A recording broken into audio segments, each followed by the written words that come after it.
Hello everyone, welcome to my online target study channel. Friends, आज हम इस video में इंडियन पॉलिटी यानी भारतीय राजनीति से संबंधित मोस्ट इम्पॉर्टेंट क्वेश्चन को सॉल्व करेंगे, जो क्वेश्चन आपके आने वाले सभी गवर्नमेंट एग्जाम के लिए काफ़ी इम्पोर्टेंट है। इसलिए इस वीडियो को अंत तक ध्यान से ज़रूर देखिएगा और अगर ये वीडियो आपको अच्छी लगे तो इस वीडियो को लाइक ज़रूर कीजिएगा और साथ में चैनल को सब्सक्राइब भी कर लीजिएगा, जिससे आपको आने वाली नए नए वीडियोस के नोटिफिकेशन टाइम टू टाइम मिलती रहे। तो चलिए शुरू करते हैं। आज का हमारा पहला क्वेश्चन है, भारत में संसद की इमारत को क्या कहा जाता है? सही आंसर है संसद भवन। तो भारत में संसद की इमारत को संसद भवन के नाम से जाना जाता है। नेक्स्ट है, संसद के लोकसभा को कौन सा सदन कहते हैं? इसका सही आंसर हो जाएगा निम्न सदन। तो संसद के लोकसभा को निम्न सदन के नाम से जाना जाता है। तो अनुच्छेद 79 में संसद के गठन का प्रावधान है और भारतीय संसद के दो सदन हैं, राज्यसभा जिसे उच्च सदन कहते हैं और लोकसभा जिसे हम निम्न सदन के नाम से जानते हैं। नेक्स्ट है, भारतीय संसद के उच्च सदन को किस नाम से जाना जाता है? तो इसका सही आंसर हो जाएगा house of lord. B option इसका सही हो जाएगा। तो भारतीय संसद का संचालन जो है वो संसद भवन में होता है, जो कि नई दिल्ली में स्थित है, और राज्यसभा को उच्च सदन और लोकसभा को निम्न सदन कहा जाता है, और भारतीय संसद में राज्यसभा को हाउस ऑफ लॉर्ड कहा जाता है। नेक्स्ट है, भारतीय संसद में क्या शामिल है? इसका सही आंसर हो जाएगा राष्ट्रपति, लोकसभा और राज्यसभा। ए ऑप्शन इसका सही हो जाएगा। तो अनुच्छेद 79 के तहत संसद के गठन का प्रावधान है, जिसके 3 अंग होते हैं। संघ के लिए एक संसद होगी जो राष्ट्रपति और 2 सदनों से मिलकर बनेगी, जिनके नाम राज्यसभा और लोकसभा होंगे। तो भारतीय संसद में राष्ट्रपति, लोकसभा और राज्यसभा शामिल है। नेक्स्ट है, निम्न में से कौन राज्यसभा को विघटित कर सकता है? इसका सही आंसर है इनमें से कोई नहीं, यानी राज्यसभा को कोई भी विघटित नहीं कर सकता है, ना राज्यसभा का सभापति और ना ही राष्ट्रपति और ना ही संसद का संयुक्त सदन। नेक्स्ट है, भारतीय संसद की सबसे महत्वपूर्ण विशेषता क्या है? सही आंसर है इसमें राष्ट्रपति शामिल होते हैं। बी ऑप्शन इसका सही हो जाएगा। तो भारत में संघ की विधायिका संसद है, जिसके 2 सदन हैं, उच्च सदन जिसे राज्यसभा और निम्न सदन जिसे लोकसभा कहते हैं। यह विशेषता उन सभी देशों में होती है जहां संघीय कार्यपालिका होती है, लेकिन भारत में संघीय कार्यपालिका की यह विशेषता है कि उसका एक अंग राष्ट्रपति भी होता है, जिसकी अनुमति के बिना भारत में कोई भी कानून नहीं बनाता। अर्थात कोई भी विधायक संसद के दोनों सदनों में पारित होने के बाद राष्ट्रपति की सहमति के बाद ही कानून बनता है। नेक्स्ट है, निम्नलिखित में से कौन भारत में कानूनों को बनाता है? इसका सही आंसर है सी, राष्ट्रपति और संसद के दोनों सदन। तो राष्ट्रपति और संसद के दोनों सदन जो हैं वे ही भारत के कानूनों को बनाते हैं। सी ऑप्शन इसका सही हो जाएगा। नेक्स्ट है, विधायिका का प्रमुख कार्य क्या होता है? इसका सही आंसर है विधियों का निर्माण करना। बी ऑप्शन इसका सही हो जाएगा।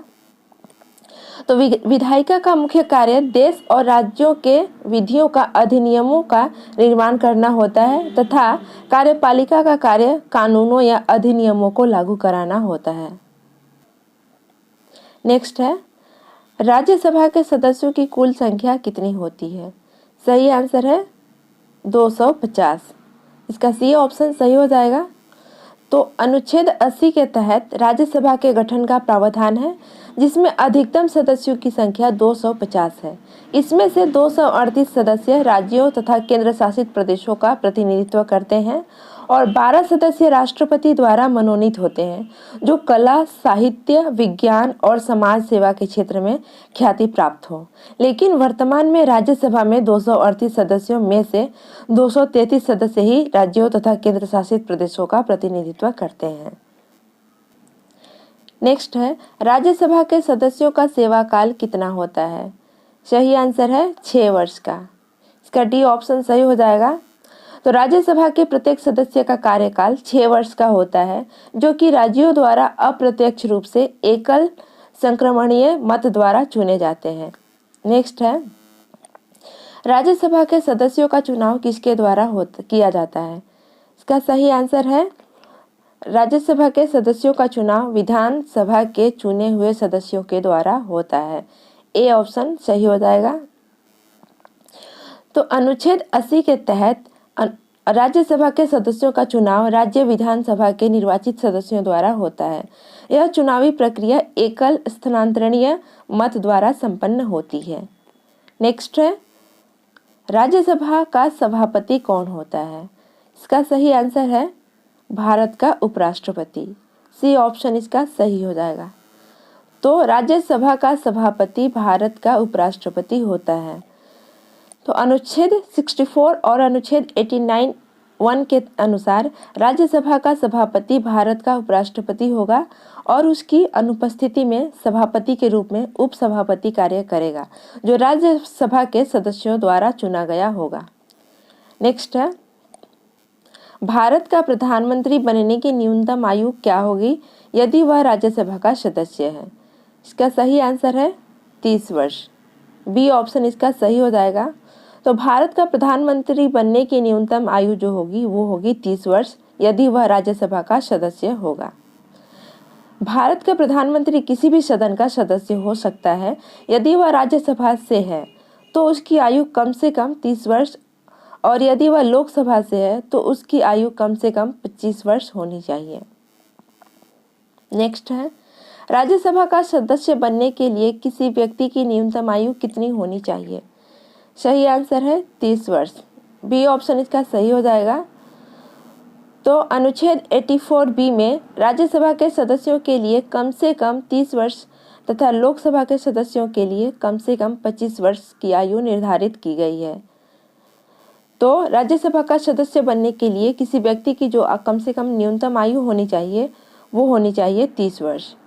नेक्स्ट है, लोकसभा चुनाव में शामिल होने के लिए न्यूनतम आयु कितनी होनी चाहिए? तो इसका सही आंसर हो जाएगा 25 वर्ष। ए ऑप्शन इसका सही हो जाएगा। तो लोकसभा चुनाव में शामिल होने के लिए किसी व्यक्ति की न्यूनतम आयु होनी चाहिए 25 वर्ष। नेक्स्ट है, लोकसभा के अध्यक्ष का कार्यकाल कितनी अवधि का होता है?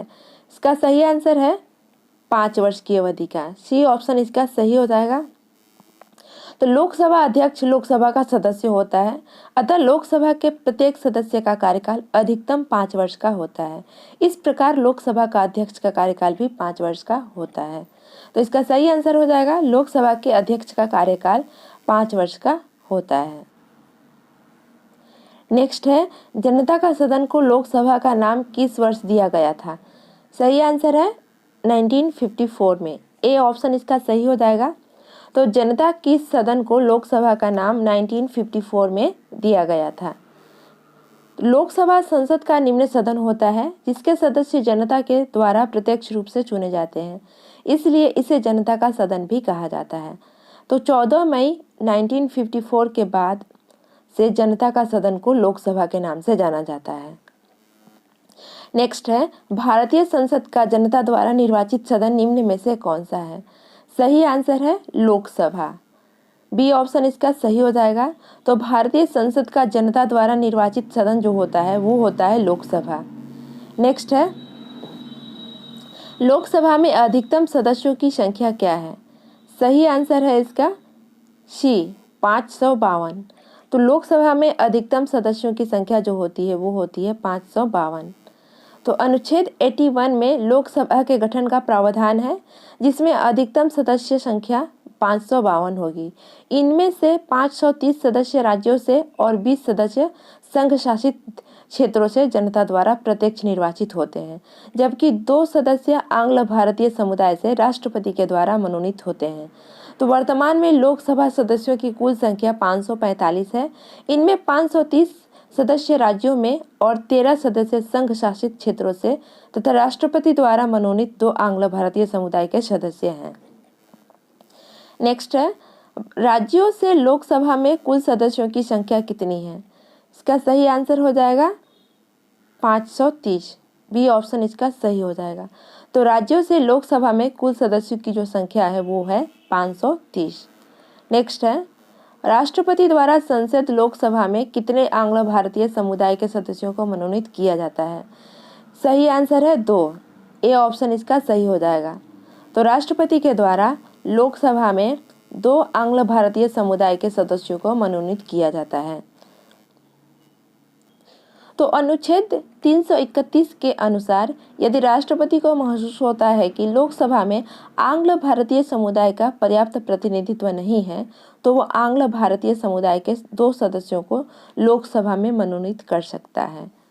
नेक्स्ट है, मूल संविधान में लोकसभा का सदस्य का कार्यकाल 5 वर्ष था। इसे 42वां संविधान संशोधन के द्वारा कितने वर्ष कर दिया गया? सही आंसर है 6 वर्ष, इसका बी ऑप्शन सही हो जाएगा। तो मूल संविधान में लोकसभा सदस्य का कार्यकाल 5 वर्ष का था, जिसे 42वां संविधान संशोधन के द्वारा 6 वर्ष कर दिया गया था। तो मूल संविधान में लोकसभा सदस्य का कार्यकाल 5 वर्ष निर्धारित किया गया था। इसे 42वें संविधान संशोधन 1976 द्वारा 6 वर्ष कर दिया गया था, परंतु 44वां संविधान संशोधन 1978 में पुनः 6 वर्ष से घटाकर इसका कार्यकाल 5 वर्ष कर दिया गया था। नेक्स्ट है, लोकसभा के सदस्यों की सदस्यता कितने वर्षों की होती है?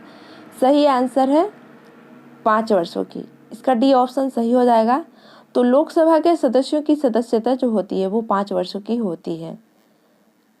नेक्स्ट क्वेश्चन है, लोकसभा सचिवालय प्रत्यक्ष रूप से किसके नियंत्रण में आता है? इसका सही आंसर है लोकसभा के अध्यक्ष के नियंत्रण में, सी ऑप्शन इसका सही हो जाएगा। तो लोकसभा सचिवालय प्रत्यक्ष रूप से लोकसभा के अध्यक्ष के नियंत्रण में आता है। लोकसभा सचिवालय के लोकसभा अध्यक्ष के नियंत्रण में आता है और लोकसभा सचिवालय लोकसभा के लिए एक नोडल कार्यकल की तरह होता है, जो कि सभा के कार्यों में सहायता करता है। आज का हमारा अंतिम क्वेश्चन है, लोकसभा का प्रथम अध्यक्ष कौन होता है? कौन थे? इसका सही आंसर है जीवी मावलंकर, ए ऑप्शन इसका सही हो जाएगा। तो लोकसभा के प्रथम अध्यक्ष जो थे वे थे जीवी मावलंकर, जो कि 1952 से 1956 तक लोकसभा के अध्यक्ष रहे, जबकि M.A. अयंगार 1956 से 1962 तक लोकसभा के दूसरे अध्यक्ष भी थे। तो फ्रेंड्स, आई होप ये वीडियो आपको अच्छी लगी होगी। अगर ये वीडियो आपको अच्छी लगी है तो मेरे इस वीडियो को लाइक ज़रूर कीजिएगा और साथ में चैनल को सब्सक्राइब भी कर लीजिएगा, ताकि आपको आने वाले नए वीडियोस की नोटिफिकेशन टाइम टू टाइम मिलती रहे। तो आज के लिए इतना ही, नेक्स्ट वीडियो में फिर से मिलेंगे, तब तक के लिए गुड बाय।